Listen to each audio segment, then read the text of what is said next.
જય શ્રી કૃષ્ણ, જય માતાજી બધાને। તમને બધાને ખબર જ છે કે જો મારે અત્યારે ગરબાનો ઓર્ડર છે એટલે ઢાંકણા કમ્પ્લીટ કરી નાખ્યા હતા। હવે નીચેની માટલીનો વારો છે એટલે એનું થોડું ઘણું કામ પતાવી લીધું। હજી તો ઝાઝું કામ બાકી છે। ત્યાં આપણે જમવાનું બનાવવાનો ટાઈમ થઈ ગયો એટલે હું આવી ગઈ હતી રસોડામાં જમવાનું બનાવવાના। જમવાનું બનાવવાનું હતું ભાત નહીં પણ પૌવા બટેકા।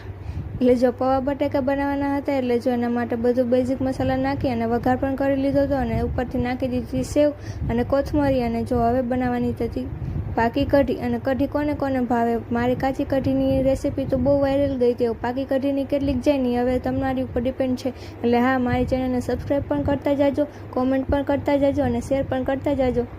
પછી જો આપણે છાશમાં તો બેઝિક મસાલા નાખી એનું ઘોલ તૈયાર કરી લીધું અને પછી વઘાર કરી લીધો।